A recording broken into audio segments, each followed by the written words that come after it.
The TrumpRussia story is becoming surreal. It's worth pausing for a minute and applying a tool that's getting rusty from disuse Occam's razor, and specifically Isaac Newton's take on it. We are to admit no more causes of natural things than such as are both true and sufficient to explain their appearances.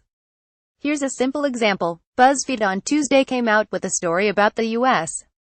Federal Bureau of Investigation checking into 60 transfers sent by the Russian Foreign Ministry to embassies around the world, with a note that the money was meant to finance election campaign of 2016. Russia says that meant the Russian parliamentary election that took place in September 2016, not the U.S. presidential election. The voting for that election was organized in 147 countries. Some 1.9 million Russian expatriates could come to hundreds of diplomatic missions to cast their votes, though only some 216,000 ended up doing so. This is an obvious, simple explanation for the transfers. If U.S. election interference was intended with the funds, would a Russian government agency openly transfer money to finance it and label it as such? Why would the foreign ministry transfer money for a U.S. election meddling effort to dozens of diplomatic missions far from U.S. shores? The transfers arrived in early August, just in time to organize the polling stations for the Sept. 18 Russian election. But BuzzFeed pumped up the drama just as the U.S.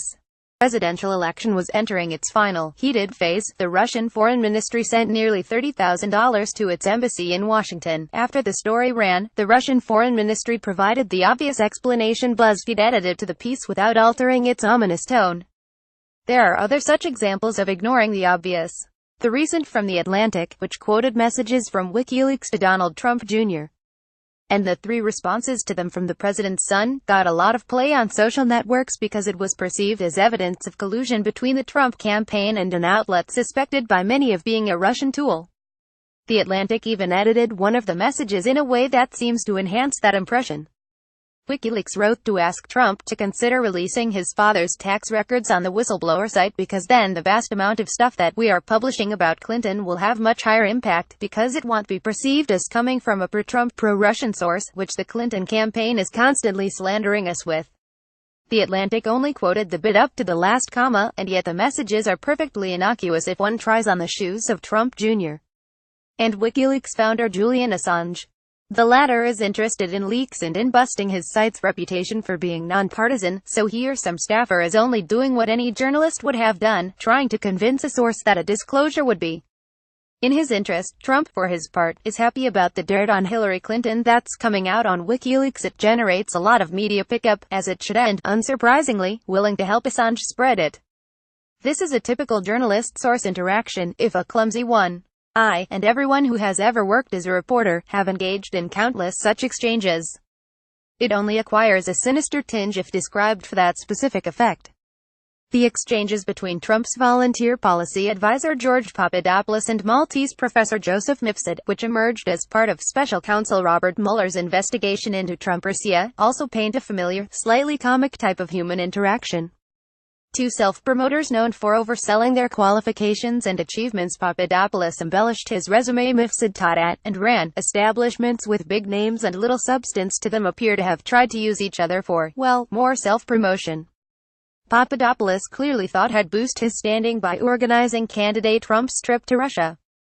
Mifsud, who had boasted of top-level Russian ties, was on the hook to pretend he would be able to help. Trump campaign chairman Paul Manafort made it clear to Papadopoulos or other staff that a Russia trip wasn't going to happen, and the fact that the ambitious volunteer kept pushing at least for a lower-level contact was a testament to his relentless quest for personal opportunity. Papadopoulos was clearly unaware he was dealing with a trickster who had introduced him to a fake Putin niece at the other end. That, of course, doesn't stop conspiracy theorists from drawing insanely complicated connection maps around Mifsud or expecting Papadopoulos to give Mueller convincing evidence of campaign collusion with Russia. The simple explanation, which is the stuff of human comedy, not spy drama, is ignored. All the attention Russia gets because of the conspiracy theories can be useful to those who are really interested in how Russia works.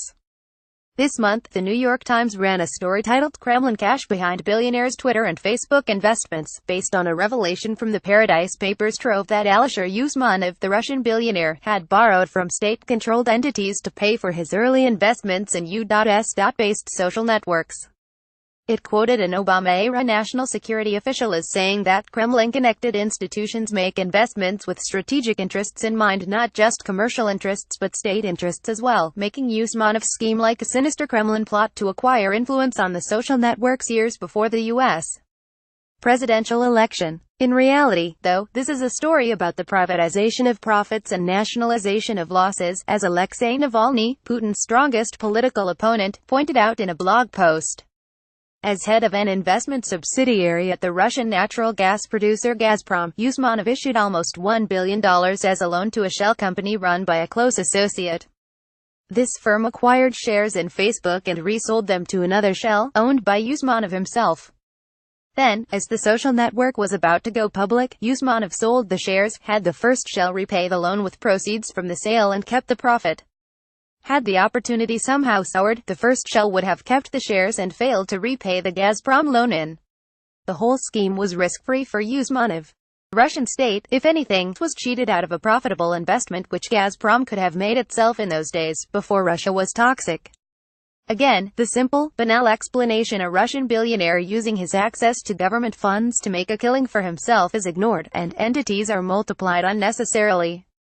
The obvious propaganda and disinformation campaign Russia has been conducting throughout the West, and in the U.S. in particular, should anti-make investigators and journalists lose their cool. The campaign succeeds by making them paranoid as conspiracy theories flower, they start jumping at shadows. Healthy skepticism and the judicious use of Occam's razor are necessary to protect Western institutions and their credibility in the rest of the world, including Russia. This column does not necessarily reflect the opinion of the editorial board or Bloomberg LP and its owners. To contact the author of this story, Leonid Brzezinski at brzezinski@bloomberg.net, or contact the editor responsible for this story, Therese Raphael at travel4@bloomberg.net.